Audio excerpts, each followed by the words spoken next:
Hello, my name is Light Wizzard, and I will be your host for this series of videos about the Light Wizzard. We first have to briefly discuss the Trinary Engine and its force fields, so that you will understand where the Light Wizzard is coming from. We assume you have watched the Trinary Engine Lessons. In this first lesson, we will discuss who and what the Light Wizzard is, and why it is important for you to know. I must stress that although I cannot talk about this subject without discussing religion, the Light Wizzard is not part of any religion, nor does he want to be. A trinary engine is a very simple engine that runs on a matter and antimatter molecule called a trinary molecule. The trinary engine is what powers the universe, and every planet in it, including the Earth, Moon, and the Sun. The trinary engine produces a force field, which is the glue that binds the universe together. The trinary engine produces gravity. The trinary engine is a living being of unlimited universal intelligence. It is born, grows and can die. Without the trinary engine, life could not exist. A force field that is produced by the trinary engine is simply a hyperspace corridor that surrounds us. It permeates us, it interacts with us on a subatomic level, and protects us, in many ways, with its magnetic shielding to prevent harmful cosmic rays from frying us. It binds us with its gravity. It is home to our soul. It is everywhere in the universe. A trinary force field is the greatest power in the universe. Without the trinary force field, life could not exist. God means many things to many people, but it is clear that ancient writings depict God as an angel, so a better question would be, what is an angel? Angels are light beings who live in the trinary force fields. These beings are not bound by our galaxy. They can travel throughout the universe, at hyperspace velocity, being everywhere at once, all-knowing, all-seeing, or simply omnipotent. The trinary engines are everywhere in the universe, and its force fields are limitless throughout it. Not all angels are good. Satan was also an angel, but they are all light beings. I cannot tell you what God is to you, nor is this website about anything remotely close to wanting to. I can only tell you what God is to the Light Wizzard. When the Light Wizzard refers to God, he is referring to the guiding light. The guiding light is the force in the universe that guides all the other forces in it.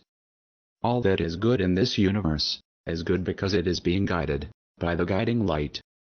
The angels are all bound by the guiding light. Even Satan cannot go against its will. It is heaven and hell. This might seem like a contradiction, since heaven is light, and hell is darkness. But there can be no darkness without the light, nor light without the darkness. The two are flip sides of a coin, like matter and antimatter. They exist together. The main distinction that the Light Wizzard wants you to remember is that when we are talking about the guiding light, we are talking about the whole universe at the same time. Its source is the universe. It is everywhere. It is everything. It is the source. When all other lights fail, the guiding light will always illuminate you. Without the guiding light, life could not exist. The Light Wizzard is a light being who lives in the trinary engine's force field. Light beings are real entities, but never take human form. In ancient texts they called them angels, but they are more than that. They are souls. Angels do watch over us. As our soul, we live on through them, long after our bodies make the change. Although our souls are light beings, they never had a physical body and never will. Without a soul we are just animals without a higher calling. There are many people on this planet that have no soul, conscience, or morals. You elect them to run your country, your courts, your law enforcement, your banks, and collect your taxes. They are the living dead, soulless, and as such, they do not care what happens to this planet, or the people on it, because when they die they will not go to heaven, which is another name for the trinary force field. Even though our souls are angels, we have a limited access to their knowledge. We are not gods, but do have great potential when we sincerely apply ourselves. Jeffrey Scott was born an enlightened one, who can still interact with light beings. Most people are born with this ability, but lose it by the age of 7, and the ones that do not, are told they are crazy, and need to be on medication. During the Gulf War, Jeffrey Scott was genetically altered at the chromosome level, through inoculations, depleted uranium, chemtrails, food, and water poisoning. As a result of this, he now finds it very difficult to communicate with his light being, and also has problems communicating with people, or dealing with them, like so many other humans that have been damaged in such a way. This diminished condition, the illness they call Gulf War Syndrome, is mutating him into another person, or life form. Day by day, he feels the changes taking place, and can no longer deny that this damage to him was done on purpose, by the powers that be, in order to keep them from evolving. When the new energy starts flooding into our solar system, starting in 2012. It is through Jeffrey Scott that the Light Wizzard has a voice, and a body. You see, the Light Wizzard is his soul. Why have I waited so long to tell the world my story, you may ask? I have been telling people about my dreams my entire life, but most people do not put much stock into dreams.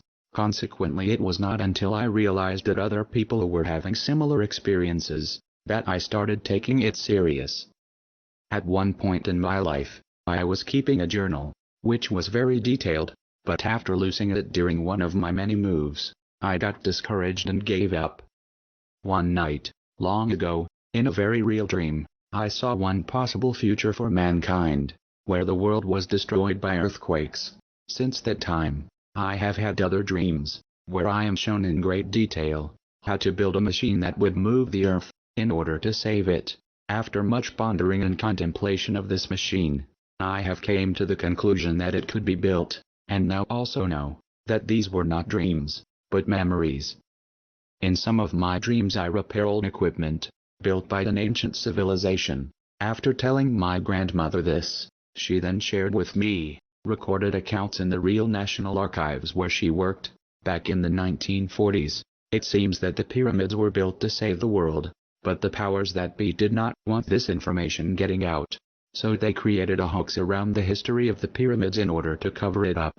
I told my grandmother that this is a conspiracy, and she said that a lot of things we have been led to believe about the world are all a pack of lies. Lies about religion and world history are so far from the truth that when people are presented with the facts, they do not believe them. She also said, when you tell people that the Son of God, which they think is Jesus, is actually the Son of God, spelled S-U-N, and that God is the Son, where the man Jesus, who was an enlightened one, could communicate with God, further stating that the authorized version of this story constitutes nothing less than an elaborate hoax, designed to cover up the true religion of this planet, based on astrology. You will invariably get the same response, as a deer stopped by oncoming headlights. After my grandmother finished sharing this information with me, I knew that I had to do something about this. Am I a Bible basher? No. I disagree with a few things that they added to the Bible, but in whole, the Bible still stands intact, in light of the way I view the universe. In fact, I think after hearing all my lessons, the Bible will make more sense. The Bible tells you that God is light. I have not changed anything that the Bible has told you, I have only explained why. Where do we go from here? The Light Wizzard does not want you to have to live in fear, and live as a slave to the lords of the New World Order. You can decide what is the truth for yourself. All I ask is that you investigate it, and not just dismiss things so easily. You will have to learn how to figure things out for yourself, to become self-aware, to look beyond the illusions, not to take the dogma that you have been taught as fact, when in reality, most of what you have been taught was to dumb you down, and control you. Life is but a dream. Learn to use that dream, to live in that dream, to find the truth in those dreams. Never let anyone tell you that your dreams do not matter. They are your dreams, and should matter to you. If they do not matter to you, then who will they matter to? Stay tuned for the next Light Wizzard lesson. The Light Wizzard was written by Jeffrey Scott and Rob Rimlin. A binary bit production for thelightwizzard.com. Email us at admin@lightwizzard.com. Thank you.